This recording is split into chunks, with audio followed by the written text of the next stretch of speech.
Ljubitelice in ljubitelji nogometa, dobrodošli na televiziji Planet 2. Pred nami je še zadnja tekma 16. kroga Prve lige Telekom Slovenije. Na stadionu Matije Gubca se bosta pred reprezentančnim premorom pomerila Krško in Aluminij. Na lestvici bolje kaže gostom, kajti Kidričani trenutno zasedajo 7. mesto z 18 točkami.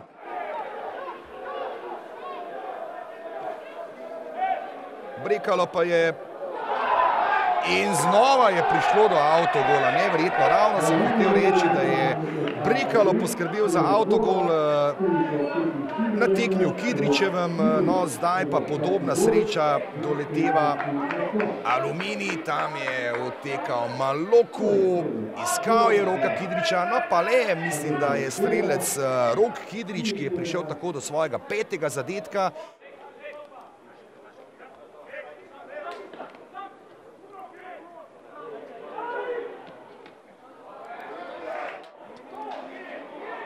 Preveč svojo glavo in egoistično matral žogo, no obramba Zalokarja Tahira je sprožil proti vratom.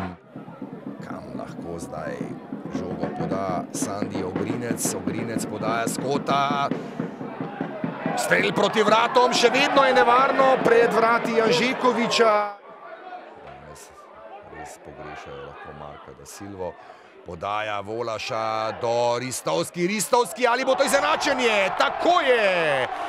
Le je uspelo in zadetek Ante Vukušić. Sinski diamant se je torej le zbudil tudi.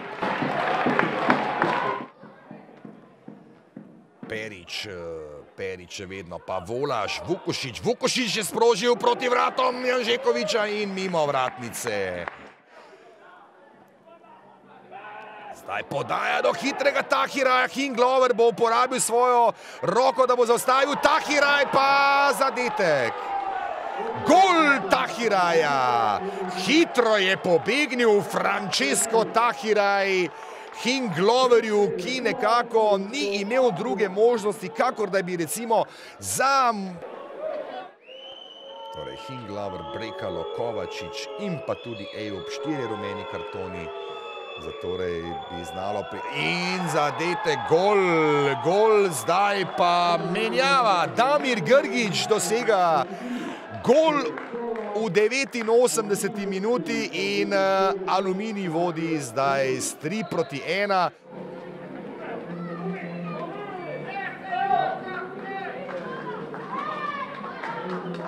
Ja, mislim, da prvi polčas gre v pozabo, da smo slabo stali na igrišči, slabo odprlo srečanje, tu predvsem mislim na zvezdno linijo, mislim, da se odsotnost Marka da Silve in Volariča kar dobro poznala, igralci, ki ste jih nadomestila, niso bili na nivoju, vendar potem po drugem polčasu je bilo to, kar sem jaz pričakoval, izenačili, imeli še nekaj in v naši največji pobudi prijeli ta drugi zadetek, kateri me najbolj boli, saj je igralec naš ležal na tleh. V podobnih primerih smo mi dvakrat vrnili žogo nasprotniku, to nasprotnik ni storil, nas je kaznoval in ta drugi gol je pač potem odločil današnje srečanje.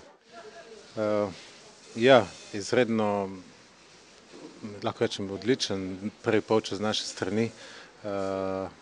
Zabili, nasprotnikov onemogočali neko igro, lahko bi še imeli neke priložnosti, ki bi lahko boljše odreagirali, predvsem bolj natančno.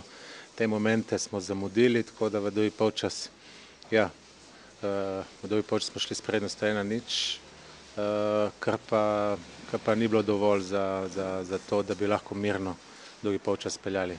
Tako da ja, tistih 20 minut, ne bom rekel, da nas je bilo strah, so pa to momenti na tekmi, ki jih izkoristiš ali pa ne.